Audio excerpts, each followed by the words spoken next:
Well, I think it would be difficult. I think um, Hainan has been known as the Hawaii of China.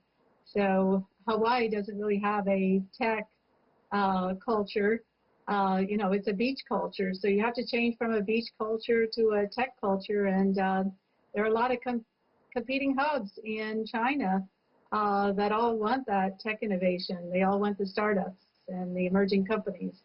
So Hainan will have to figure out a way to attract these new businesses with more than tax incentives, more than the usual kind of subsidies, and really have a tech park that is a specialized tech park in something that can attract a particular niche, a technology niche, rather than try to be everything to everyone. It's not like Field of Dreams, if you build it, they will come, I guess. We're talking a lot about the pandemic and how it's really hit the economy, but online businesses have excelled. Is this a good time, and how can China's tech industry actually compete worldwide, do you think? Well, this certainly is a good time for online businesses, online education, online retailing.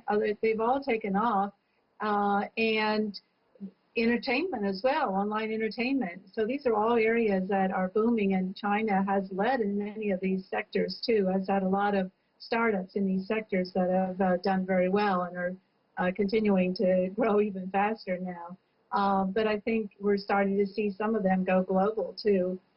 For instance, in the online entertainment space, TikTok is a global player today.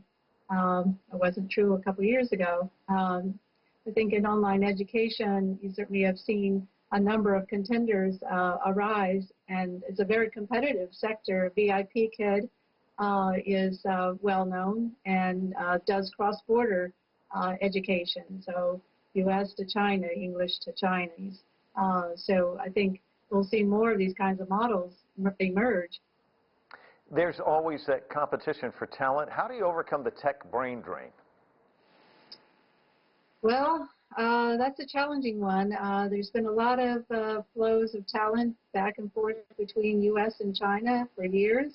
Originally, China's tech boom started with the returnees, the sea turtles coming back from Silicon Valley and other tech hotspots in the U.S. to start China's tech entrepreneurship.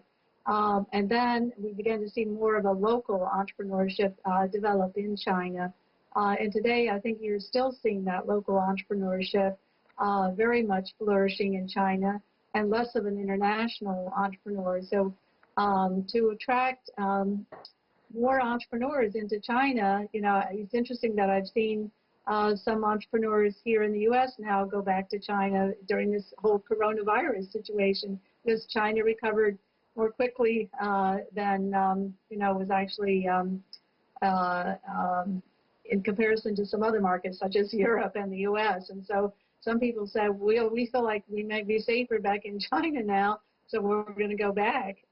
So anyhow, the talent pools, it's very competitive for the best talent. There's a lot of visa restrictions now in the U.S. That has pushed back some talented Chinese entrepreneurs to settle in at their home country, rather than try to make a go of it in the U.S. Rebecca.